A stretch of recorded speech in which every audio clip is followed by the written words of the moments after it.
Hello बच्चों, जैसा कि हम लोग पहले साइंस के 3 सेट कर चुके हैं। यूपी बोर्ड क्लास 10 की बात हो रही है यहाँ पे, और अभी हम सेट 4 करने जा रहे हैं, साइंस के सेट 4, जिसका कोड है 824IM। मैं आपको राजीव की बुक से, राजीव के अंसाल की बुक से सॉल्यूशन कराता हूँ। आपको पिछले 3 सेट के मैं लिंक यहाँ पे डाल दे रहा हूँ प्लेलिस्ट में, आप वहाँ जाकर रेफर कर सकते हैं। और मैं आशा करता हूँ कि आपकी तैयारी अच्छी चल रही होगी। इधर बीच आपके कई सारे वीडियोज हो सकता है मैं लगातार डाल दूंगा।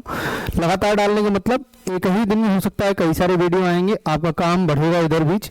तो आपको मेहनत थोड़ा सा और डेडिकेटली करना है, और हम प्रयास ये करेंगे कि 20 से 25 दिसंबर के आसपास आपके सारे 2023 तक के साइंस और मैथ दोनों के ही हम वीडियो आपको क्या कर दें, प्रोवाइड कर दें, ताकि आपके अपनी तैयारी अच्छे से कर पाएं। प्रयास यही करिएगा कि साइंस का नोट्स बना के चलिएगा जैसे बताया गया है आपको, और मैथ्स के क्वेश्चन खुद से लगा के पहले चेक करेंगे, फिर वीडियो देखेंगे, ताकि हमें ये समझ में आए कि हमें क्वेश्चन आ रहा है या नहीं आ रहा है। यहाँ के आसपास के बच्चों के लिए एक छोटा सा अच्छा मौका है कि आप यहाँ पे आकर ऑफलाइन क्लास में भी अपने डाउट क्लियर कर सकते हैं। आपका कोई कॉस्ट लगना नहीं है। ऑनलाइन बैच के जो भी बच्चे हैं जो तैयारी कर रहे हैं, जिनको ज़्यादा दिक्कत लग रही है, मैं नंबर यहाँ पे डाल दे रहा हूँ कॉर्नर में, आप क्या कर लेंगे, नंबर से कॉन्टेक्ट कर लेंगे। तो इस तरीके हम अपनी तैयारी क्या करेंगे, अच्छे से करेंगे और मन लगा कर क्या करेंगे, मेहनत करेंगे। ठीक है ना, चलिए चलते हैं, स्टार्ट करते हैं क्वेश्चंस। तो क्वेश्चन स्टार्ट करने से पहले देख लेते हैं क्वेश्चन नंबर फर्स्ट के बारे में बात कर लेते हैं। किसके बारे में बात कर लेते हैं, क्वेश्चन नंबर फर्स्ट। क्वेश्चन है 1 से 20 तक के हमारे बहुविकल्पी क्वेश्चन होंगे जिनको हम सॉल्व करेंगे। कह रहा है किसी अवतल दर्पण पर आपतित प्रकाश किरण दर्पण से परावर्तन के बाद अपने ही मार्ग में वापस आ जाती है। अब देखो, एक बात आपको पता है दर्पण की कुछ प्रॉपर्टीज, जहां पे देखिए हम अवतल दर्पण का मतलब क्या, कॉनकेव मिरर की बात कर रहे हैं, ठीक है ना। अपने मार्ग में वापस आ जा रही है, तो हम जानते हैं, मान लीजिए कि एक हमारा क्या है, अवतल दर्पण है।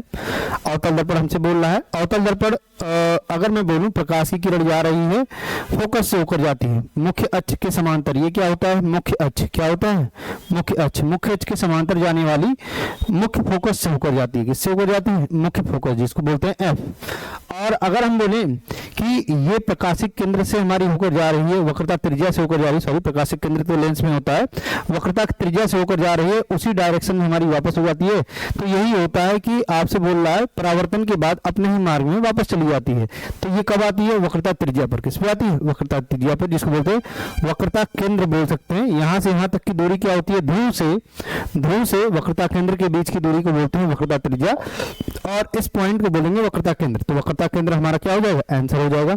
चलते हैं आगे दूसरे नंबर क्वेश्चन पे। आज का ऑब्जेक्टिव जो सेट 4 का है थोड़ा सा आसान है, जो मैंने देखा है, इसके पे लेवल थोड़े से डाउन है, तो ज्यादा टाइम आपको नहीं लगना है। अगर आपने पिछले 3 वीडियो देखे होंगे और इसको देखने जा रहे हैं, तो अगर मैं बात करूं, एक लेंस वस्तु की स्थिति विशेष के लिए आभासी, सीधा और आवर्धित प्रतिबिंब बनाता है। देखिए लेंस की बात कर रहा है, और लेंस का मतलब क्या, यहाँ पे हम बात कर लेंगे, एक तो उत्तल लेंस होता है और एक क्या होता है, अवतल लेंस होता है। तो आप जानते हो कि उत्तल लेंस की सारी कंडीशन किससे मैच करती है, कौन से दर्पण से, आप अपने से बताओ।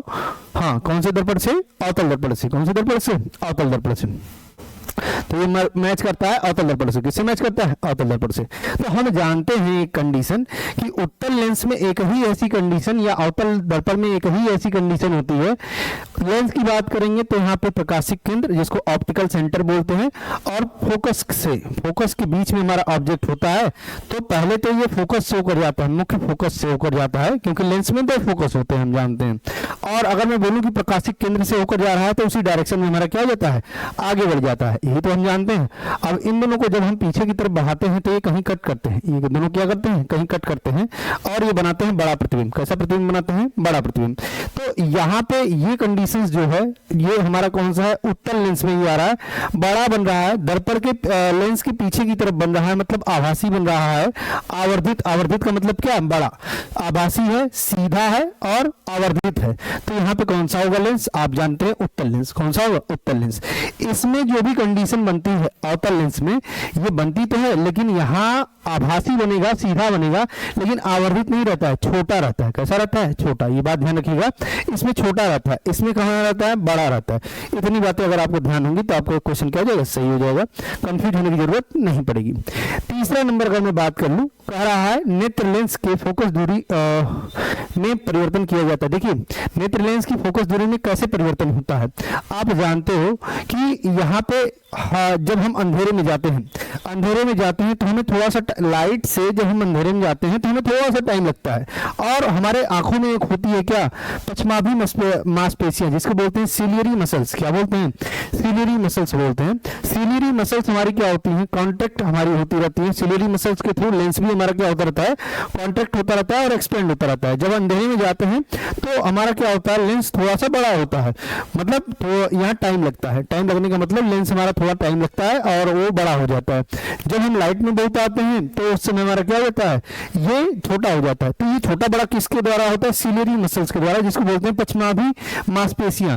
प्रयास आप ये किया करिए, बायो के, या मैं बोल दूं यहाँ पे आई का, वैसे तो फिजिक्स का सेक्शन है, लेकिन बायो के जो भी सेक्शन है थोड़ा बहुत इंग्लिश में पढ़ के चलिए, क्योंकि अभी आप यूपी बोर्ड में पढ़ रहे हैं 10th क्लास में। 12th में जाने के बाद आपको थोड़ी सी दिक्कत होगी, वहां पे 12th के बाद आपको कई सारी चीजें इंग्लिश में पढ़ने की जरूरत पड़ेगी।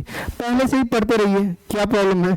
थोड़ा बहुत समस्या आती है, आप हिंदी देख लिया करिए, कोई दिक्कत वाली बात नहीं है। तो यहाँ पे वही बोल रहा है आपसे, ऑप्शन कौन सा हो जाएगा? पश्चमाभि मांसपेशियां।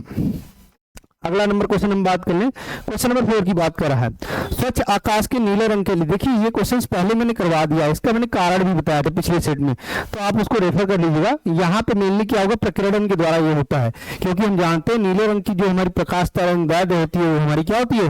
कम होती है।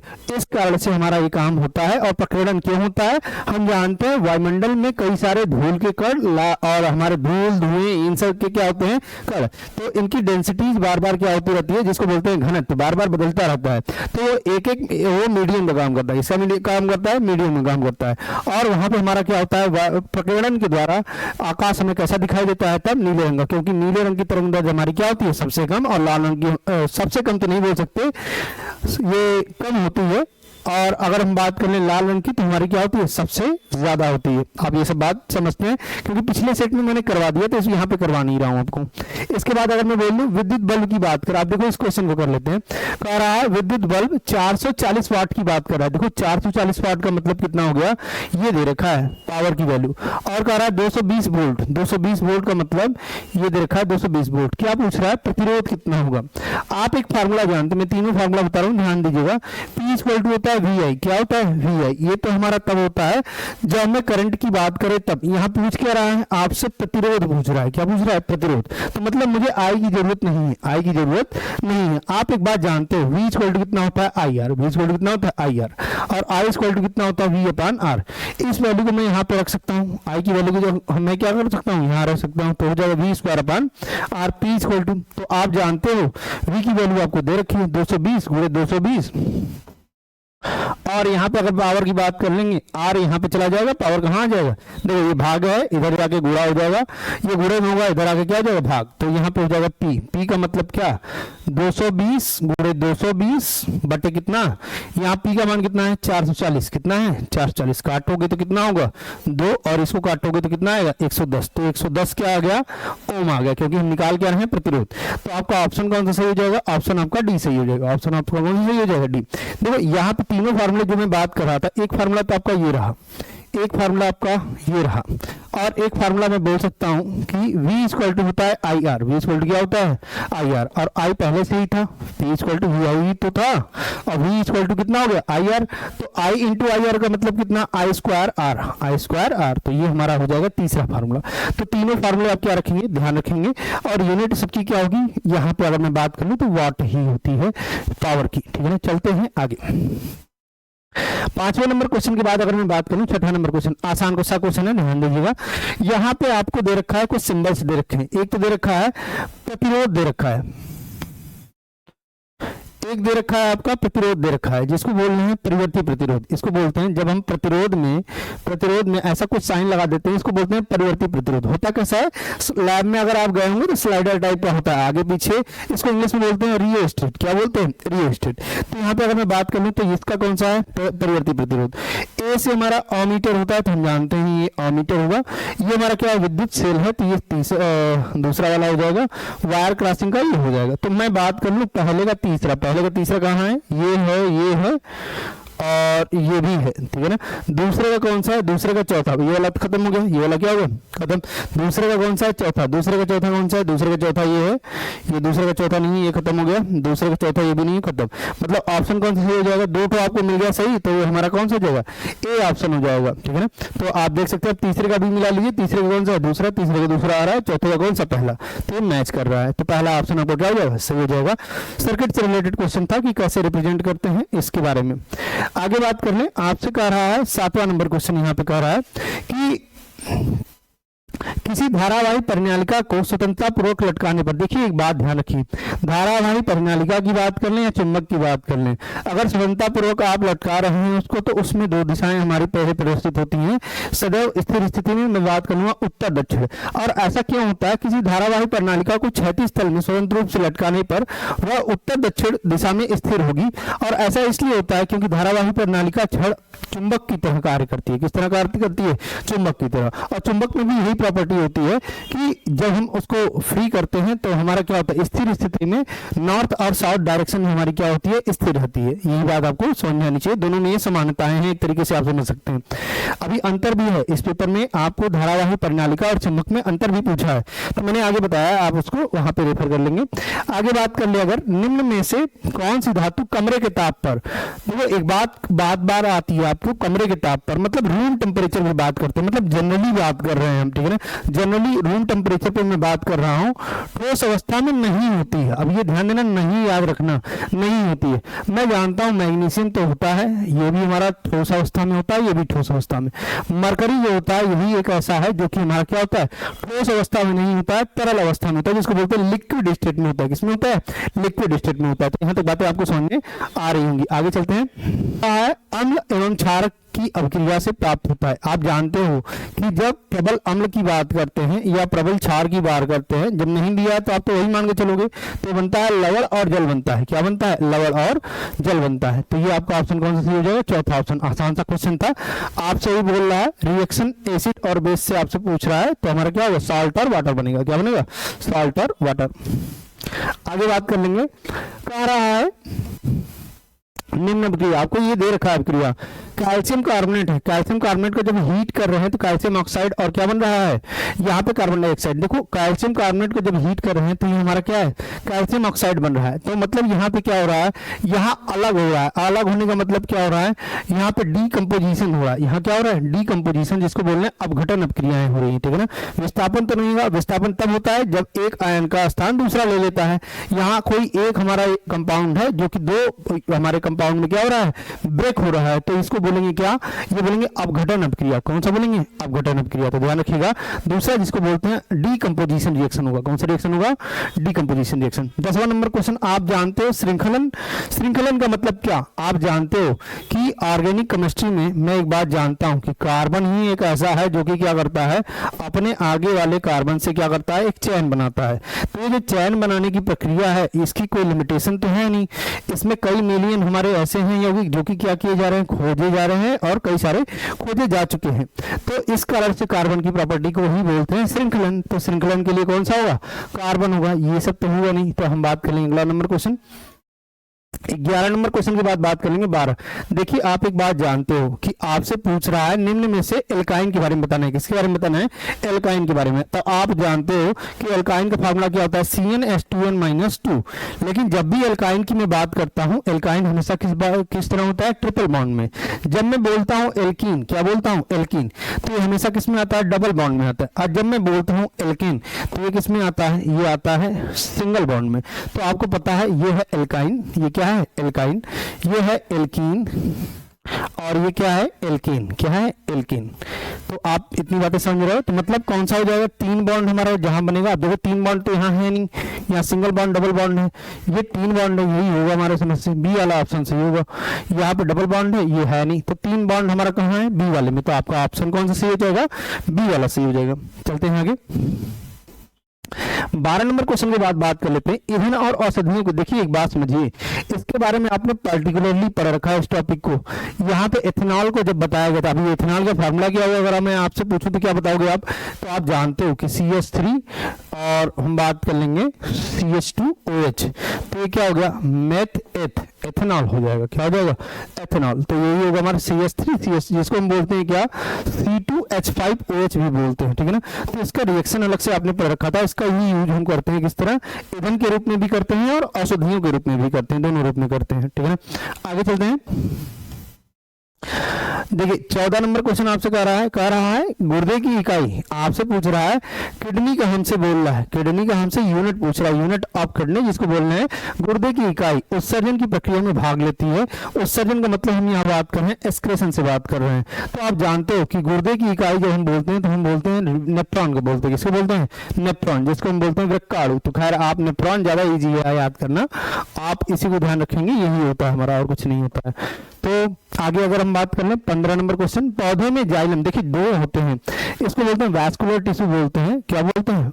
Vascular tissue, xylem and phloem. Xylem का काम क्या करता है, पेड़ों में अगर मैं बोल दूं तो हमारा क्या काम करता है, ये पानी को ले जाने का ऊपर का काम हमारा जो करता है वो कौन करता है? जाइलम करता है। और अगर मैं बोलूं जो पत्तियों में हमारा जो खाना बनता है, जो भोजन बनता है, उसको पूरे पेड़ तक पहुंचाने का काम कौन करता है? फ्लोएम करता है, ठीक है ना। तो आप जानते हो फ्लोएम। तो यहाँ पे अगर मैं बात कर लूं जल का, हम बात कर लेंगे वहन जो करता है वो कौन करता है? जाइलम करता है। कौन करता है? जाइलम। आगे बात कर लेंगे 15 नंबर क्वेश्चन के बाद आपसे कह रहा है 16 नंबर क्वेश्चन कह रहा है स्वपोषी पोषण के लिए आवश्यकता होती है। किसकी आवश्यकता होती है आपसे ये पूछ रहा है। स्वपोषी पोषण के लिए देखिए यहाँ पे आपको देखा कार्बन डाइऑक्साइड और जल की। स्वपोषी का मतलब क्या? स्व मतलब अपना, पोषित मतलब पोषण कर पाना। तो हम जानते हैं यहाँ पे स्वपोषी का मतलब पेड़ पौधों की बात चल रही है।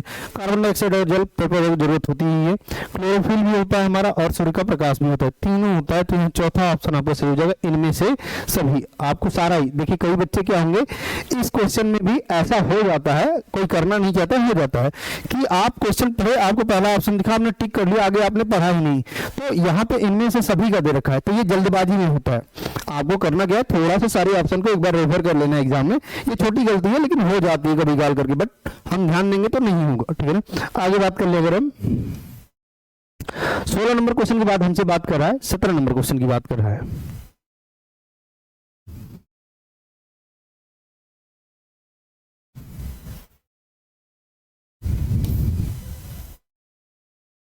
देखिए क्वेश्चन अच्छा है, थोड़ा सा आपसे यहाँ पे थोड़ी बातें आपको समझने को मिलेंगी। 17 नंबर क्वेश्चन कर रहा है ऑक्सीजन की उपस्थिति में पायरुवेट ऑक्सीकरण कोशिका के किस भाग में होता है। देखिए ऑक्सीजन की उपस्थिति में बात कर रहा है। अब देखिए पायरुवेट कई बार आता है, हम याद भी करते हैं, रटते भी हैं, बट समझ में ही नहीं आता पायरुवेट है क्या। हम जानते हैं ग्लूकोज जो होता है, ग्लूकोज ये पायरुवेट और एटीपी की फॉर्म में हमारा क्या होता है, कन्वर्ट होता है। जो ग्लूकोज हमारा बनता है वो किस में कन्वर्ट होता है, पायरुवेट और एटीपी के रूप में। ऑक्सीजन की अनुपस्थिति में जो ये होता है वो यीस्ट में होता है, और ये ब्रेक होता है एथेनॉल और कार्बन डाइऑक्साइड। किसमें ब्रेक होता है, एथेनॉल और कार्बन डाइऑक्साइड। अगर मैं बात करूं यहाँ पे कि जो ऑक्सीजन की उपस्थिति में हमसे बोल रहा है, ऑक्सीजन की उपस्थिति में, तो आप देख रहे हो ऑक्सीजन की उपस्थिति में होता है माइटोकॉन्ड्रिया में, और ये ब्रेक होता है कार्बन डाइऑक्साइड, वाटर, और यहाँ पे बात कर लेंगे ऊर्जा में। अगर मैं बोलूं ऑक्सीजन के अभाव में, तो ये हमारा पेशी कोशिकाओं में होता है, मसल्स में होता है जो होता है, और ये क्या बनाता है, लैक्टिक एसिड हमारा बनाता है। क्या बनाता है, लैक्टिक एसिड। तो आप बेसिक बात ध्यान रखोगे, ये जो एटीपी के फॉर्म में हमारा बनता है ऑक्सीजन की प्रेजेंस में, वो किस में होता है, माइटोकॉन्ड्रिया में। किस भाग में होता है, माइटोकॉन्ड्रिया में। पायरुवेट के बारे में बात कर रहे थे, आपकी जानकारी के लिए थोड़ा सा, आपसे पूछा नहीं जाएगा कभी भी पायरुवेट के पर्टिकुलरली बारे में, बट पायरुवेट होता क्या है, 3 कार्बन वाला कार्बनिक यौगिक है, जिसमें हमारा मेटाबॉलिज्म में, जिसको बात कर लें, जो चयापचय की हमारी क्रिया है उसमें हमारा मेन महत्वपूर्ण कार्य करता है। कई प्रक्रियाओं में शामिल होता है, जिसमें हम बात कर लें ऊर्जा के उत्पादन में। हम जानते हैं पायरुवेट हृदय के लिए ईंधन है, ईंधन का मतलब एज एन फ्यूल की तरह काम करता है, और साइट्रिक एसिड एक साइकिल मॉलिक्यूल होता है जिसमें हमारा मेनली एनटीपी जिसको बोलते हैं, यहाँ पे आपको बता रहा था ना एटीपी, एनटीपी नहीं एटीपी, एडेनोसिन ट्राइफॉस्फेट की बात कर रहे हैं, उसको बनाने में हमारा क्या करता है, मदद करता है। हम जानते हैं कि जो भी एनर्जी हमारी प्रोड्यूस होती है वो एटीपी की ही फॉर्म में होती है, तो यहाँ ऊर्जा उत्पादन में इसका मेन योगदान होता है पायरुवेट का। अवायवीय चयापचय जिसमें हम बोलते हैं ऑक्सीजन का स्तर जब कम होता है तो पायरुवेट क्या करता है, यहाँ चयापचयित करने के लिए लैक्टिक बनाया जा सकता है, मतलब ये पायरुवेट ही इसमें मदद करता है। और अगर मैं बात कर लूँ एंटीऑक्सीडेंट और सूजन रोधी गुण भी हमारे पायरुवेट में क्या होते हैं, पाए जाते हैं। तो इस तरह की क्रियाएं होती हैं। जनरली मैं बात कर लूँ बॉडी बिल्डिंग सप्लीमेंट जो आप मार्केट में लेते हो, चाहे वो फूड और कैंसर की स्क्रीनिंग जब करनी होती है तब भी हम किसका चेक करते हैं, हम यहाँ बात करते हैं पायरुवेट के बारे में बात करते हैं। तो आपको समझ में आ गया कि पायरुवेट है क्या, ग्लूकोज का कन्वर्जन है पायरुवेट, जो कि हमारे लिए बहुत ज्यादा इंपॉर्टेंट है, ठीक है ना। और आगे बात कर लेते हैं अगले नंबर क्वेश्चन की, मेंडल की बात करें। देखो ये तो आसान सा क्वेश्चन है फिद्दू वाला। मेंडल ने अपना प्रयोग किया था, मेंडल ने किस पे प्रयोग किया था, मटर के पौधे पे किया था। मटर के उत्पादन के लिए मेंडल ने मेनली बात किया था, और इसी पे हमारा क्या है क्वेश्चन है। आगे चलते हैं, नेक्स्ट क्वेश्चन कर रहा है 19 नंबर क्वेश्चन। यहां देखिए थोड़ा सा समझने वाली बात है, आपको मेनली ये बात पता है, बहुत पहले से ही पढ़ते आ रहे हो कि ओजोन परत के क्षरण के लिए कौन सा जिम्मेदार होता है। आपने पढ़ा है कि सीएफसी होता है, यहां तक बातें समझ में आती हैं, लेकिन ये होता कैसे है ये बात हमारे दिमाग में बार बार आती है, तो हम थोड़ा सा इसको समझना चाहेंगे। ओजोन जो होता है, ओजोन का फार्मूला होता है O3। क्या होता है, O3। देखो सीएफसी जो होता है हमारा गैस, सीएफसी जो गैसेस होती है, अब ये सीएफसी गैसेस क्या होती है, जो पुराने रेफ्रिजरेटर हम यूज करते थे या जो पुराने एसी यूज करते थे उसमें हमारी जो गैसेस भरी जाती थी वो कौन सी होती थी, सीएफसी गैसेस। अब तो हमारा चेंज कर दिया गया है, लेकिन पुराने में हमारा क्या होता था, यही हमारा सीएफसी यूज किया जाता है। अभी भी R123A ऐसे करके कोई हमारा कोड का है रेफ्रिजरेटर का जिसमें हम यूज करते हैं जनरली, लेकिन पहले हमारा सीएफसी गैसेस हमारी ज्यादा यूज होती थी।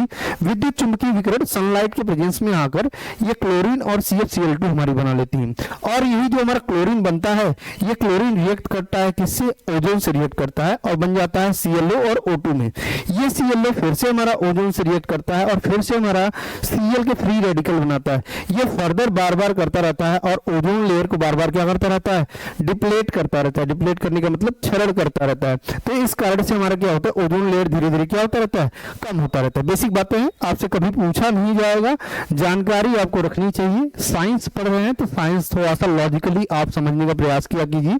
रटते समय तो ठीक है, मतलब पेपर देना है, लेकिन थोड़ा बहुत बातें पता होनी चाहिए। देखिए आगे आपसे बोल रहा है, कह रहा है निम्न में से आहार श्रृंखला का निर्माण करता है।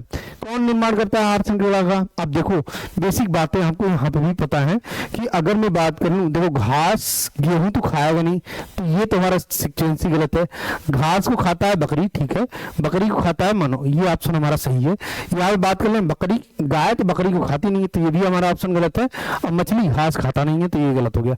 आहार श्रृंखला का मतलब ये, जैसे पेड़ पौधों को हमारा कौन खा रहा है, हिरण खा रहा है, हिरण को कौन खा रहा है, चीता खा रहा है, तो ये हमारा क्या है, आहार श्रृंखला हो गई। इसी तरीके अगर मैं बात कर लूं, ये जो टिड्डा है हमारा, ये पौधों पे हमारा होता है और इसको हमारा कौन लेता है, मेढक लेता है। मेढक को कौन खाता है, स्नैक्स खाते हैं जिसको पेशाब बोलते हैं, और इनको कौन खाता है, बाज खाते हैं। इसी तरीके हम बात कर लें, बिच्छू होते हैं हमारे, इसमें बिच्छू को कौन, यहाँ पे मछलियां हमारी खा सकती हैं। और यहाँ बात कर लेंगे बतख, ये वाला चेन तो थोड़ा सा अलग है, अगर आप ध्यान दोगे इसमें गड़बड़ी भी हो जाएगी। ध्यान दीजिएगा कि यहाँ पे पौधा है हमारा, पौधे तो नहीं खाता है, ये इसमें होता है हमारा प्रेजेंट, मेनली आहार के रूप में ये यूज करता है। बिच्छू हमारा क्या करता है, मछली, मछली से हमारा सरस, तो ये हमारा थोड़ा सा अलग है, ध्यान रखना, ये वाला पोर्शन गलती होने की संभावना है। यहाँ पे आगे बात कर लें अगर हम 20 नंबर का क्वेश्चन आपसे हो गया। अब आपसे बात करते हैं 2 नंबर के क्वेश्चन की, ठीक है ना। कह प्रकाश के अपवर्तन की घटना है जिसको बोलते हैं लाइट ऑफ रिफ्रैक्शन के बारे में आपको बताना है। आप जानते हो कि लाइट ऑफ रिफ्रैक्शन हमारा तब होता है जब एक माध्यम से दूसरे माध्यम में, एक माध्यम से दूसरे माध्यम का मतलब आपने कई बार पानी का एक बॉटल लिया, जैसे मैंने पानी की बॉटल में क्या किया, पेन डिप किया, आप पेन या पेंसिल डिप किया, तो आप देखते हो कि पानी में जो उसका शेप होता है, जो हवा में बाहर हम देखते हैं, दोनों में डिफरेंस होता है, थोड़ा सा हमें बड़ा छोटा दिखाई देता है। इसका कारण क्या है? इसी का कारण है हमारा प्रकाश का अपवर्तन। अपवर्तन के मेनली दो नियम होते हैं, हम जानते हैं। पहला नियम तो ये होता है आपतित किरण, अपवर्तित किरण और आपतन बिंदु तीनों एक ही तल पर होते हैं। आप जानते हो कि ये आपतित किरण होती है, अपवर्तित किरण होती है। यहाँ पे तो वैसे हम बात कर लेंगे, ये तो मिरर का कंडीशन भी हमारा हो गया। अपवर्तन में अगर मैं बात कर लूँ तो आपतित किरण, अभिलंब और अपवर्तित किरण तीनों हमारे किस पे होते हैं? एक ही तल पे होते हैं। यही बात आपसे बोल रहा है। और कह रहा है जब एक ही रंग के प्रकाश की किरण किन्हीं दो माध्यमों में सीमा तल पर तिरछित आपतित होती है तो आपतन कोण की जगह, आपतन कोण की जगह मतलब साइन आई की बात कर रहा है, और अपवर्तन कोण की जगह मतलब साइन आर की बात कर रहा है। इसी को बोलते हैं हम क्या? N1/N2, N1/N2। तो जब हमारा ऐसा होता है तो उसको हम रिप्रेजेंट करते हैं 1N2 से। किससे रिप्रेजेंट करते हैं? 1N2 से। तो साइन आई और साइन आर का अनुपात हमेशा क्या होता है? एक नियतांक होता है। आप ये बात समझिएगा। इसको ही बोलते हैं स्नेल का नियम। कभी कभी आपसे पूछ देगा स्नेल के नियम को परिभाषित कीजिए, तो स्नेल का नियम जब बोला तो स्नेल के नियम को आप ऐसे ही कहोगे कि साइन आई और साइन आर का अनुपात हमारा क्या होता है? नियत होता है। और जब एक ही रंग के प्रकाश की किरण दो माध्यमों में हमारी तिरछी आपतित होती है तो वहां आपतन कोण की जा और अपवर्तन कोण की जा के बीच का जो अनुपात होता है हमेशा क्या होता है? नियत होता है। ये हमारा क्या है? प्रकाश का अपवर्तन है। आप इसी को लिख देंगे, आपको नंबर मिल जाएगा। आगे बात कर लेते हैं। ये आपका इंग्लिश में, कई बच्चे यहाँ पे इंग्लिश में देखिए लॉ ऑफ रिफ्रैक्शन इसको बोलते हैं। इंसिडेंट रे, रिफ्लेक्टेड रे और कॉमन नॉर्मल जो होते हैं सेम प्लेन पे होते हैं। जब रे ऑफ लाइट हमारी सेम कलर की हमारी फॉल्स होती है ऑब्लिकली बाउंड्री पर, तो वहां पे हम बात कर लेंगे जो इंसिडेंट एंगल है और रिफ्लेक्टेड एंगल है, दोनों के ही साइन के हमारे रेशियोज जो होंगे वो क्या होंगे? कांस्टेंट होंगे। इस कारण से हम इसको बोलेंगे क्या? स्नेल्स लॉ भी बोलते हैं। आप ये बात समझ में आ रही होगी। नेक्स्ट हमारा यहाँ पे कह रहा है कि दीर्घ दृष्टि दोष। देखो दीर्घ दृष्टि दोष का मतलब बात करें, दूर दृष्टि दोष की बात कर रहे हैं। जो बोलेगा उसका उल्टा लेना है, ध्यान देना है यहाँ पे। जो बोलेगा, जैसे दूर बोला ना, तो दूर बोलने का मतलब ये हो गया कि आपको क्या हो रहा है? दूर की वस्तुएं तो स्पष्ट दिखाई दे रही हैं। दूर दृष्टि दोष में दूर की वस्तु स्पष्ट दिखाई देगी, लेकिन निकट की वस्तुओं में क्या होगी? स्पष्ट दिखाई नहीं देती है। और इसको दूर करने के लिए हम यूज करते हैं उत्तल लेंस का यूज करते हैं। किसका यूज करते हैं? उत्तल लेंस का। देखो याद कैसे करोगे इसको ये ट्रिक याद रखो, हमारे समझ से ये काम आ जाएगा। दूर में ऊ की मात्रा आ रहा है और ऊ की मात्रा से ही उत्तल है। उत्तल में पहला वर्ड हमारा ऊ और ये, तो ये दोनों क्या कर रहा है? मैच कर रहा है। इसका उल्टा हमारा क्या होगा? निकट जब बात करेगा तो निकट का क्या होगा? अवतल होगा। क्या होगा? अवतल। तो इजी है। अगर आप इसको ऊ की मात्रा से पहला लेटर ऊ याद रखेंगे तो इसमें कंफ्यूज होने की संभावनाएं क्या है? काफी कम है। तो हमारा हो जाएगा यहाँ पे। अब आप जानते हो कि कोई ऑब्जेक्ट है जिसको हमें क्या कर रहा हूं? देख रहा हूं। ऑब्जेक्ट को जब मैं देख रहा हूं तो लेंस से ये क्या हो रहा है? पास तो हो रहा है, लेकिन ये हमारा क्या हो रहा है? जब लेंस यहाँ उत्तल लेंस हम लगा दे रहे हैं तो हमारा रेटिना पे बन जा रहा है। और न लगाते तो क्या होता है? तब वो वाली कंडीशन हमारी होती है कि हमारा क्या हो जाता है? यहाँ पे आप देख सकते हो कि ये बहुत दूर बनता। कहाँ बनता? बहुत दूर। ये जनरल हम देखते हैं अगर जनरल कंडीशन में, तो ये हमारा बनता है बहुत दूर बनता है, रेटिना पे क्रॉस ना कर पाता। अब जब तक दो किरण हमारी क्रॉस नहीं करती है उसका इमेज हमारा नहीं बनता है या प्रतिबिंब हमारा नहीं बनता है। तो यहाँ कट नहीं कर रहा है, ये कहीं बाहर कट करेगा, इस कारण से ये दिखता नहीं है सही साहब। तो यहाँ पे हम क्या कर लेते हैं? उत्तल लेंस लगाते हैं। उत्तल लेंस लगाने के कारण हम बात कर लेंगे, यहाँ बीच में लगेगा उत्तल लेंस, ये लगाया नहीं है शायद। उत्तल लेंस लगाएंगे तो हमारा कहाँ बनेगा? यहाँ पे बनेगा। तो आप ध्यान रखिएगा, ये चीज आपसे बोल रहा है। उत्तल लेंस लगाएंगे तो हमारा कहाँ बनेगा? रेटिना पे बनेगा। अदरवाइज वो कहाँ बनेगा? बहुत दूर बनेगा। तो आपको यही बात ध्यान रखनी है, जिसको हम बोल रहे हैं क्या? शॉर्ट नोट लिखना है, लॉन्ग साइटेडनेस, जिसको हम बोल रहे हैं दूर दृष्टि दोष। तो आपको वही चीज बताई जा रही है कि डिफेक्ट होता है आई में, जिसमें हम क्लियरली विजिबल नहीं देख पाते हैं नियरली ऑब्जेक्ट्स को। तो वहां के लिए हम क्या यूज करते हैं? कॉन्वेक्स लेंस यूज करते हैं। ठीक है ना? तो ये जनरल हमारा कितना होता है? 25 सेंटीमीटर। आपको बताया जाता है कि 25 सेंटीमीटर जनरल हमारा डिस्टेंस होता है, जहां हम क्लियरली क्या कर सकते हैं? कोई भी ऑब्जेक्ट देख सकते हैं। आगे आपका क्वेश्चन है, कह रहा है कि उत्तल दर्पण की फोकस दूरी के लिए सूत्र। देखिए एक बात समझो, दर्पण की जब भी बात करेगा, चाहे वो उत्तल हो चाहे अवतल, फार्मूला यही यूज करेंगे। फार्मूला क्या करेंगे? यही यूज करेंगे, 1/f = 1/v + 1/u। आपका यही फार्मूला होगा। कह रहा है कहाँ यूज करते हैं? देखिए सड़क पर लगे बल्बों के साथ परावर्तक के रूप में हम जनरली किसका यूज करते हैं, उत्तल दर्पण का हम यूज करते हैं। उत्तल दर्पण का मतलब क्या, देखो एक बात समझो कि जहां पे हमें क्या हो, बड़ी चीजों को छोटे में करके दिखाई दे। हम जानते हैं कार वगैरह जब हम चलता है तो क्या होता है, छोटा शीशा होता है, लेकिन पीछे के कई सारे व्यू को हम क्या कर लेते हैं, छोटे शीशे में देख लेते हैं। तो वही तो हमारा क्या है, उत्तल दर्पण है। तो यहाँ पे वाहन के साइड मिरर में भी हम पीछे के दृश्य देखने के लिए किसका यूज करते हैं, उत्तल दर्पण का यूज करते हैं। दोनों ही यूज है हमारे। तो यहाँ पे आपसे वही बताया जा रहा है कि रिफ्लेक्टर के रूप में हम बल्ब का यूज करते हैं रोड साइड पे, और हम बात कर लेंगे साइड मिरर के रूप में हम यूज करते हैं किसमें, व्हीकल में, ठीक है ना। आगे बात कर लेंगे। आपसे क्वेश्चन आ गया, क्या आ गया, क्वेश्चन आ गया। चलिए क्वेश्चन करते हैं। कह रहा है 2 सेंटीमीटर लंबी वस्तु, अभी देखिए 2 सेंटीमीटर लंबी वस्तु का मतलब h1 जो है ऑब्जेक्ट की हाइट वो कितना है, 2 सेंटीमीटर। वस्तु की हाइट 2 सेंटीमीटर है। 20 सेंटीमीटर फोकस दूरी वाले उत्तल लेंस पे, तो फोकस दूरी कितनी है, 20 सेंटीमीटर है। कितनी है, 20 सेंटीमीटर है। कह रहा है सम्मुख मुख्य अक्ष के लंबवत रखी जाती है। आपसे पूछ रहा है वस्तु से दूरी आपकी दे रखी है कितनी, ये देखिए 30 सेंटीमीटर। कितनी दे रखी है, 30 सेंटीमीटर। जनरल कंडीशन में आप एक बात जानते हो कि जब मैं उत्तल लेंस की बात करता हूं और वस्तु हमारी कहां रखी है, वस्तु हमारी रखी है 30 सेंटीमीटर पे। फोकस दूरी जो है वो कितनी है, फोकस दूरी हमारी दे रखी है, फोकस दूरी हमारी दे रखी है यहाँ पे 2/4 हो गया। ये दे रखा है यहाँ से यहाँ तक का डिस्टेंस दे रखा है 20 सेंटीमीटर। ये कहाँ दे रखा है, ये दे रखा है 20 सेंटीमीटर। तो यहाँ पे अगर मैं बात कर लूँ, वस्तु हमारी यहाँ रखी जा रही है 30 सेंटीमीटर पे। कहाँ रखी जा रही है, 30 सेंटीमीटर पे। तो ये जो है इधर की तरफ हम क्या लेते हैं, इधर की तरफ निगेटिव लेते हैं। जनरली जो उत्तल लेंस का हम फोकस लेके चलते हैं वो कैसा होता है, पॉजिटिव होता है। तो स्मॉल एफ की जो वैल्यू है वो कितनी है, पॉजिटिव है, 20 सेंटीमीटर। और यू क्या है, माइनस में है। इतनी बातें समझ में आ रही है। ये माइनस में होगा, ये क्या होगा, प्लस में होगा।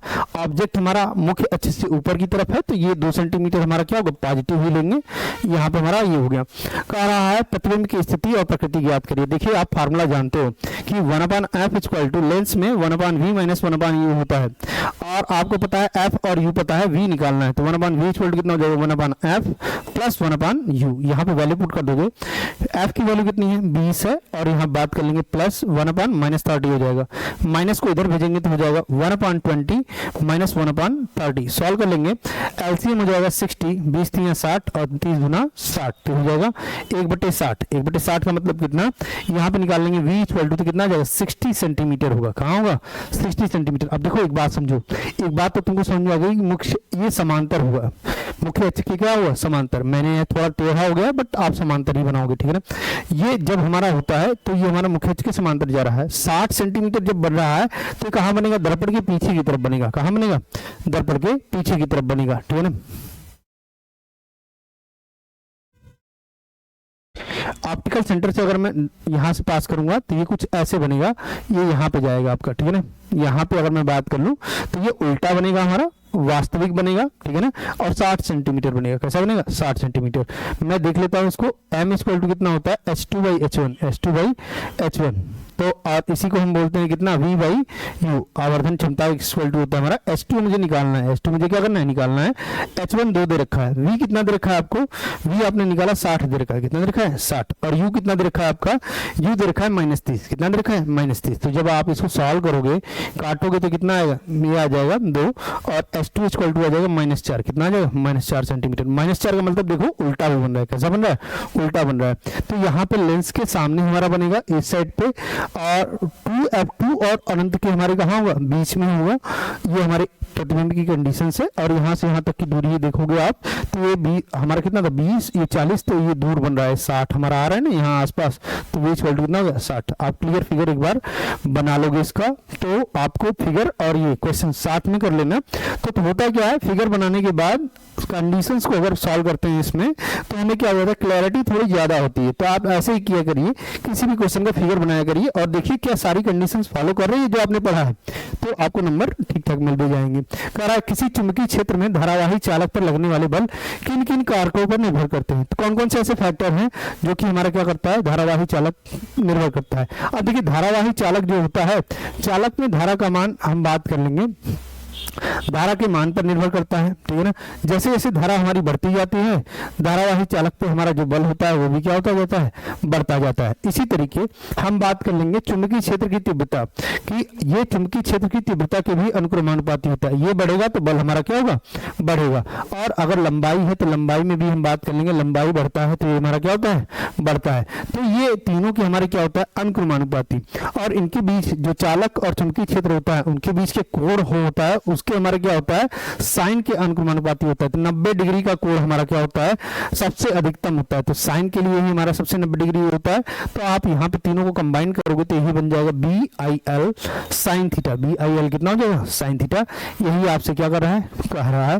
कौन कौन सा कारक है, चुंबकीय क्षेत्र की तीव्रता, यहाँ पे बात कर लेंगे धारा, और कौन सी, लंबाई। ये तीन कारक हैं जिसपे हमारा क्या होता है, धारावाही चालक हमारा क्या करता है, निर्भर करता है। आगे बात कर लेंगे,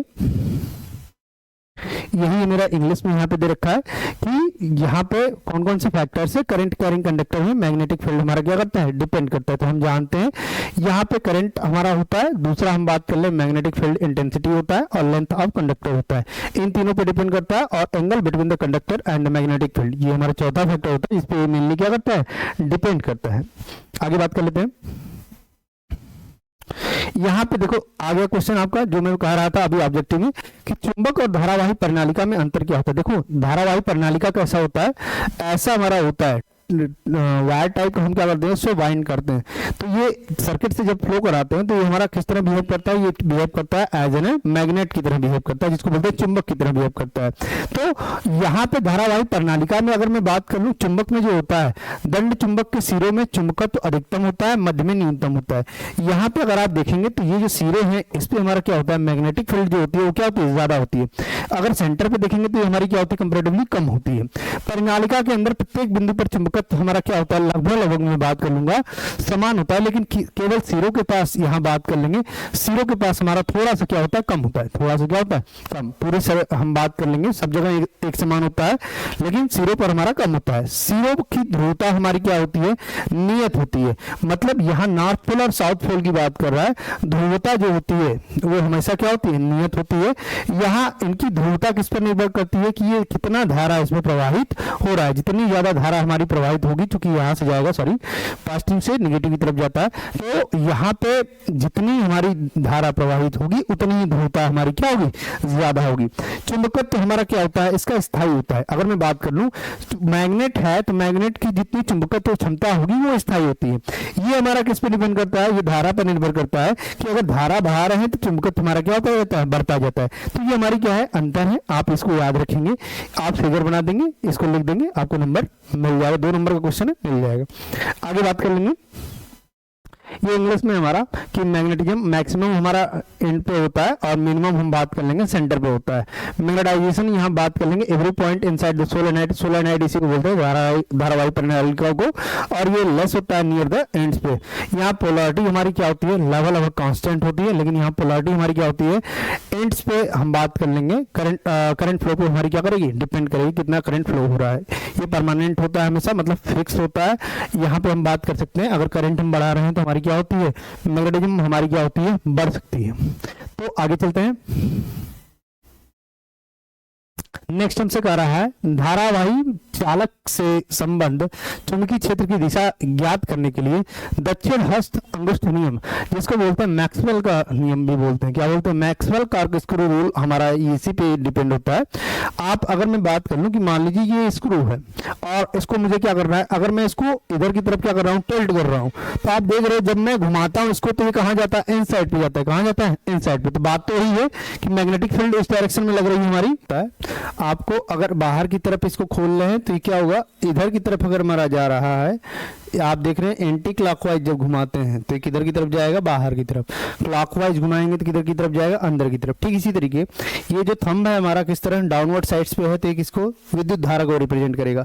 ये किसको रिप्रेजेंट करेगा, यहाँ पे बात कर लेंगे ये मैग्नेटिक फील्ड जिसको बोलते हैं चुंबकीय क्षेत्र को रिप्रेजेंट करेगा। तो यहाँ पे वही चीज है, जब ये इनवर्ट साइड्स पे हमारा जा रहा था तो विद्युत धारा को रिप्रेजेंट कर रहा था।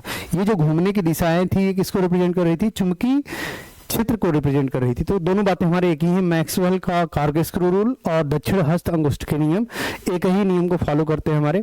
तो यहाँ पे हमारा दाहिने हाथ किसको रिप्रेजेंट करता है, दाहिने हाथ का अंगूठा जो होता है विद्युत धारा को, और ये अंगुलियां जो होती हैं वो किसको रिप्रेजेंट करती हैं, चुंबकीय क्षेत्र की दिशाओं को। इसी को हम बोलते हैं मैक्सवेल कार्क-स्क्रू रूल भी कहते हैं। तो आप ये बात ध्यान रखिएगा, यहाँ पे इंग्लिश में ये चीज दे रखा है, यही सेम चीज कि मैक्सवेल कार्क-स्क्रू रूल में थंब हमारा क्या होता है, इलेक्ट्रिक करंट की डायरेक्शन को, और ये किसको रिप्रेजेंट करेगा, जो हमारा अंगुलियां होती हैं वो किसको रिप्रेजेंट करेगा, ये रिप्रेजेंट करेगा मैग्नेटिक फील्ड को। तो ये हम क्या करेंगे, इस तरीके से हम इसकी डायरेक्शन क्या कर लेंगे, पता कर लेंगे। ठीक, आगे चलते हैं। अगर हम कह रहा है, आपसे क्वेश्चन दिया है ना, कह रहा है कि दिए गए परिपथ में तुल्य प्रतिरोध 5 ओम, हमें तुल्य प्रतिरोध तथा 5 ओम के सिरों के बीच विभवांतर की गणना कीजिए। तो ये तुल्य प्रतिरोध की बात कर रहा है। तो तुल्य प्रतिरोध के लिए हम बात कर लेते हैं, यहाँ पे पहले निकाल लेते हैं तुल्य प्रतिरोध कितना होगा इसका। यहाँ पे निकालेंगे तो कितना हो जाएगा, देखिए अब ध्यान से कि मान लो ये R1 है, ये R2 है, ये R3 है, ये R4 है, और ये कितना है, R5 है। ऐसा कुछ है हमारा, ठीक है ना। तो आपसे क्या कह रहा है, प्रतिरोध के बीच विभवांतर की गणना करना है। चलिए कर लेते हैं। तो यहाँ पे हम बात कर लेंगे 1/R इक्वल टू कितना हो जाएगा, R dash equal to 1/R1 plus 1/R2। तो ये हो जाएगा, चूंकि हम जानते हैं चूंकि R1 और R2 किस में है, R1 एंड R2 श्रेणी क्रम में है। किस में है, श्रेणी क्रम में, जिसको बोलते हैं सीरीज में है। तो यहाँ पे करेंगे तो कितना हो जाएगा, 1/4 plus 1/4, 1/4 plus 1/4, 1/R dash equal to कितना हो जाएगा, ये हो जाएगा यहाँ पे 1/R डैश इक्वल टू कर लो 2/4 हो जाएगा, R डैश इक्वल टू हो जाएगा 4/2, मतलब कितना हो गया, 2 ओम। तो यहाँ मुझे समझ में आ गया कि अब ये कितना बन गया, 2 ओम। उधर वाला अगर मैं देखूँ, और R4 और R5, R4 एंड R5 किस में है, अरे श्रेणी क्रम यहाँ नहीं होगा, सॉरी, ये किस में है, समांतर में है, समांतर क्रम में है। किसमें, समांतर में, लगा समांतर का फार्मूला रहा हूँ, गलती हुई। यहाँ R4 और R5 किसमें होगा, समांतर क्रम है। किसमें, समांतर क्रम में। तो समांतर क्रम में है तो कितना हो जाएगा, R डबल डैश की अगर मैं बात कर लूंगा, R4 प्लस R5 की मैं बात कर रहा हूँ, यहाँ पे अगर मैं करूंगा तो 1/10 प्लस 1/10 हो जाएगा, 2/10 आ जाएगा, 1/R डबल डैश। तो R double dash equal to कितना हो जाएगा, 10/2, मतलब कितना आ जाएगा, 5 ओम। देखिए 2 ओम ये आया हमारा, और ये कितना आ गया, 5 ओम। तो यहाँ पे अगर मैं बात कर लूँ, ये 2 ओम और ये कितना हो गया, 5 ओम, और ये कितना हो गया, ये हो गया 5 ओम। अब मैं देख रहा हूँ ये जो R डैश आया, R डबल डैश आया, और यहाँ बात कर लिया ये कितना है, R3, ये सब किस में है हमारे, ये सब हमारे दे रखे हैं सीरीज में दे रखे हैं। तो हमसे बोल रहा था इनमें पहले तो हम निकाल लेते हैं 2 ओम और 5 ओम का। तो अगर आप देखो सबका अगर टोटल रेजिस्टेंस निकालोगे रिजल्टेंट, तो कितना हो जाएगा, R dash plus R3 plus R double dash निकालोगे तो कितना आ जाएगा, 2 प्लस 5 प्लस 5, मतलब कितना आ गया, 5 5 10 2 12 ओम। कितना आ गया, 12 ओम। वोल्टेज पता है, करंट निकाल लोगे आप, तो करंट निकालोगे तो कितना आ जाएगा, तो यहाँ निकालेंगे तो V इक्वल टू कितना हो जाएगा, IR। तो V इक्वल टू कितना है, 6 दे रखा है, और ये जो आया हमारा रेजिस्टेंस वो कितना आया, 12। तो करंट कितना आ जाएगा, 6/12, 6/12 का मतलब 0.5 क्या हो गया, एम्पियर। 0.5 क्या हो गया, एम्पियर। भाग देंगे तो यही आएगा, 0.5 एम्पियर आ गया। करंट आपको पता लग गया। अब एक बात समझो बच्चा, कि यहाँ पे जो करंट फ्लो होगा, ये वाला और ये वाला, तीनों में हमारे क्या होंगे, करंट तो सेम ही होगा। तो हमारा कितना होगा, 0.5 एम्पियर का हमारा क्या फ्लो होगा, करंट फ्लो होगा। अब एक बात समझो कि I पता है, R पता है, I पता है, R पता है। तो आपसे पूछ क्या रहा था, आपसे क्वेश्चन पूछ रहा था, तुल्य प्रतिरोध की बात कर रहा था, और 5 ओम के प्रतिरोध। तो तुल्य प्रतिरोध हमारा कितना है, तुल्य प्रतिरोध तो हमारा आया 12 ओम। लेकिन यहाँ पे तुल्य प्रतिरोध का मतलब ये था कि ये दोनों प्रतिरोध हमारा जो होगा इनकी बात कर रहा है। तो यहाँ पे वोल्टेज अगर आप निकालोगे ना 5 ओम वाले पे, तो कितना आ जाएगा, I आपको पता है, R पता है, सीधे सीधे यहाँ निकाल लो। तो यहाँ पे हो जाएगा 5 ओम। यहाँ लिखोगे इस बात को क्या करोगे, लिखोगे 5 ओम प्रतिरोध पर वोल्टेज बराबर कितना हो जाएगा, ये हो जाएगा IR3 तो I कितना है हमारा 0.5, R3 कितना है हमारा, R3 दे रखा है 5, कितना दे रखा है 5, तो 5 पचे कितना हो गया 25, मतलब 2.5 क्या आ जाएगा वोल्ट आ जाएगा, ये हमारा आ जाएगा। यहाँ पे आप ध्यान रखिएगा बात, 2.5 वोल्ट किस पे आया, R3 पे आया, तो यहाँ पे V3 हम लिखेंगे, इसको V3 लिख दे रहे हैं। तो यहाँ पे हमारा मेन आंसर कितना होगा 2.5। मान लो अगर ये पूछता है इस पे तो हमारा कितना होता है समांतर में, यहाँ पे हम बात कर लेते, ये हमें पता है कितना 2 ओम और ये 0.5 गुणा करते 1 वोल्ट आता, यहाँ पे करते तो कितना आता 0.5 और 5 को मल्टीप्लाई करते 2.5 आता, तो सबको जोड़ते 2.5 और 1 तो कितना आता 6 ही वोल्ट आता। इस तरीके चेक भी कर सकते हो आप। तो मेनली तो यही निकालना था, आपका यही आंसर रहा। चलते हैं आगे। कह रहा है यहाँ पे क्वेश्चन क्या कर रहा है, कह रहा है विद्युत परिपथ में फ्यूज का क्या महत्व होता है। आपसे फ्यूज के महत्व की बात कर रहा है कि फ्यूज का महत्व क्या होता है। तो पहली बात तो हम समझ लें फ्यूज क्या काम करता है, एक सुरक्षा की युक्ति के रूप में काम करता है। कभी कभी घरों में हम क्या करते हैं, डोरी के दोनों तारों क्या विद्युत अवरोधी आवरण के हट जाने के कारण, या एक दूसरे तार जो होते हैं पॉजिटिव और नेगेटिव एक दूसरे के छू जाने के कारण, या मैं बोलूं कि कई सारे एक ही स्विच है, एक ही स्विच में मैंने क्या कर दिया कई सारे इक्विपमेंट लगा दिए, मल्टीप्लग लगा के कई सारे इक्विपमेंट लगा दिए, तो वहां पे हमारा क्या होता है विद्युत प्रतिरोध एकदम गिर जाता है और विद्युत धारा बहुत ज्यादा बहने लगती है, जिस कारण से बहुत अधिक ऊष्मा उत्पन्न होती है और प्रतिरोध के तार में हमारी क्या हो सकती है, यहाँ से आग भी लग सकती है, क्योंकि उसकी क्षमता से हम ज्यादा धारा वहां फ्लो कर रही है। कभी कभी किसी उपकरण की खराबी के कारण बहुत अधिक धारा आ जाती है, या हमारा उपकरण क्या हो जाता है जल सकता है। इस कंडीशन से बचने के लिए ही हम किसका यूज करते हैं, फ्यूज का यूज करते हैं। फ्यूज हमारा यही काम करता है। यहाँ देखोगे फ्यूज लगा है, सप्लाई हमारी है, तो ये फ्यूज क्या कर क्या रहा है, बस बचाने का काम।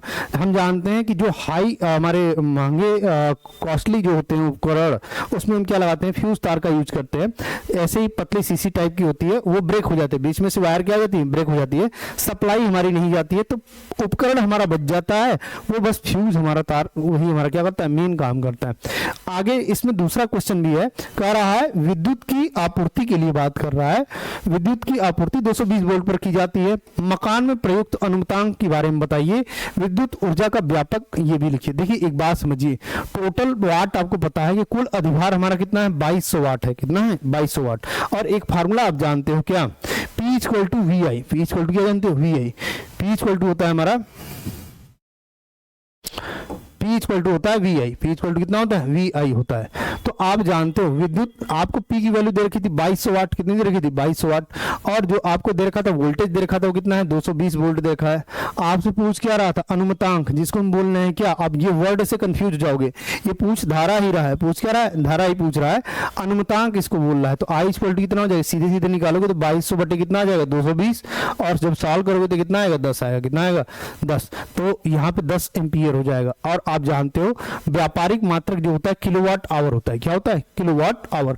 बेसिक चीजें आप ये भी ध्यान रखो कि 1 किलोवाट में 1000 वाट होता है। 1 किलोवाट में कितना होता है 1000 वाट। और 1 घंटे में 60 मिनट होता है, और 1 मिनट में कितना होता है 60 सेकंड होता है। वाट को जब आप चेंज करते हो तो ये चेंज होता है किसमें, ये जूल और सेकंड में चेंज होता है। किसमें चेंज होता है जूल और सेकंड में। तो मैं क्या करूंगा वाट को यहाँ पे लिख रहा हूँ जूल पर सेकंड, और यहाँ पे सेकंड है तो ये कटा 3 तिरका 6 तो 3 36 और कितना 1 2 3 4 5 जीरो बढ़ जाएगा हमारा। यहाँ पे इसको लिखोगे 3.10 गुणे 10⁻6 ये जूल आता है। ये भी आप ध्यान रखोगे कि 1 किलोवाट आवर में हमारा 3.6 गुणे 10⁻6 कितना होता है जूल होता है। ये भी आप ध्यान रखना। क्वेश्चन यही था हमारा, इजी क्वेश्चन था। थोड़ी सी बातें आपको क्या करनी थी यहाँ मेंशन करनी थी। चलते हैं आगे। यही क्वेश्चन हमारा इंग्लिश में दे रखा है कि हम क्या करते हैं फ्यूज जो होता है सेफ्टी डिवाइस के यूज करते हैं। वायर जो होता है हमारा शॉर्ट सर्किट हो जाता है, या मैं बोल दूं कि बहुत हाई सप्लाई या हाई लोड देते हैं तो उस समय करंट हमारा बहुत ज़्यादा फ्लो हो जाता है, क्योंकि हमारा क्या होता है इलेक्ट्रिक सर्किट में जो हमारा रेजिस्टेंस होता है वो काफ़ी गिर जाता है, ड्रॉप डाउन हो जाता है। तो इसको बचाने के लिए हम किसका यूज करते हैं सेफ्टी के रूप में फ्यूज का हम यूज करते हैं, इलेक्ट्रिक फ्यूज का। और ये क्वेश्चन रहा आपका जो अभी बताया था। मेनली इसके रेटेड हमारे कितने आएंगे 10 एम्पियर, और जनरली किलोवाट आवर क्या होता है कमर्शियल यूनिट होती है जो कि यहाँ पे पूछा है। ठीक है ना। आगे बात कर लेंगे हम। नेक्स्ट क्वेश्चन है, आपसे कह रहा है घरेलू विद्युत परिपथ में हमसे पूछ रहा है तारों के रंग लिखिए। अभी देखो 3 तार होते हैं, हम जानते हैं गर्म तार जो होता है वो लाल रंग का होता है, ठंडा तार जो होता है वो नीला या काला रंग का होता है, भू संपर्क तार किस तरह होता है, हरा रंग का होता है। कार्य क्या होता है, गर्म तार में विद्युत धारा प्रवाहित होता है हमारा, ठंडा तार हमारा कैसा होता है, न्यूट्रल होता है, और भू संपर्क तार घर के निकट जमीन के अंदर बहुत नीचे स्थित होता है। यह धातु के प्लेट से जुड़ा होता है और यह सुरक्षा का एक साधन होता है, विद्युत के झटकों से हमें क्या करता है, बचाता है। घरेलू वितरण में हम बात कर लेंगे, तारों का आवरण हमारा कैसा होता है, काला रंग का। आप ऐसे भी देखते हो कि जो हाई वोल्टेज सप्लाई होती है हमारी यहाँ पे, जैसे रेफ्रिजरेटर फ्रीज वगैरह होता है, तो आप देखते हो ऊपर एक मोटा सा 2 प्लग के बाद एक प्लग तो होता है, 1 प्लग 2 प्लग और ऊपर की तरफ होता है एक तीसरा वाला प्लग, ऐसे हमारा सिंबल होता है। तो यहाँ पे मैं बात करूँ तीसरा वाला अगर काट भी देते हैं तो कोई फर्क नहीं पड़ता है, तो वही हमारा क्या है, उसको बोलते हैं भू संपर्क तार हम बोलते हैं जनरली। वैसे तो जब हाई वोल्टेज सप्लाई आती है लाइटनिंग वगैरह से प्रोटेक्ट करने के लिए भी हम किसका यूज करते हैं, भू संपर्क का हम यूज करते हैं, ठीक है ना। तो यहाँ पे बेसिक बातें हो गई आपकी। आगे बात कर ले अगर हम, ये इंग्लिश में रहा आपका कि मेनली हॉट वायर होता है, कोल्ड वायर और अर्थ वायर होता है। कलर्स आपको बता रखे हैं, इलेक्ट्रिक करंट हमारा हॉट वायर में हमारा क्या होता है, फ्लो करता है, और कोल्ड वायर कैसा होता है, न्यूट्रल होता है। आज के लिए इतना ही करते हैं, ये पहला पार्ट रहा आपका सेट 4 का। आगे कल आपको एक वीडियो और मिल जाएगा सेट 4 के ही सेकंड पार्ट की। मैंने जैसा आपको बताया 25 दिसंबर तक, 20 से 25 दिसंबर के बीच में 2023 के साइंस और मैथ्स दोनों के ही सोल्यूशन में क्या कर दूंगा, आपको प्रोवाइड कर दूंगा। मतलब 2023 के जितने भी सेट हैं 6 से 7 सेट, सारे के सोल्यूशन, चाहे वो मैथ्स के हो चाहे साइंस के हो, सारे के सोल्यूशन मिल जाएंगे। मतलब 2024-2023 का आपको कॉम्बिनेशन क्या हो जाएगा, मिल जाएगा। इसके बाद में अगर समय बचता है तो आपको आगे कराऊंगा, अदरवाइज मैं इंग्लिश ग्रामर के क्वेश्चंस आपको करवाने वाला हूं। अनसीन पैसेज कैसे सॉल्व करते हैं उसके बारे में बात करने वाले हैं, प्लस ग्रामर में कुछ बेसिक चीजें जो रेगुलर रिपीटेड पैटर्न पे हमारी आती हैं उसके बारे में बात करने वाले हैं। तो आपके लिए अच्छा रहेगा और हम करेंगे इस क्लास को आगे भी कंटिन्यू करेंगे। आज के लिए इतना ही, धन्यवाद।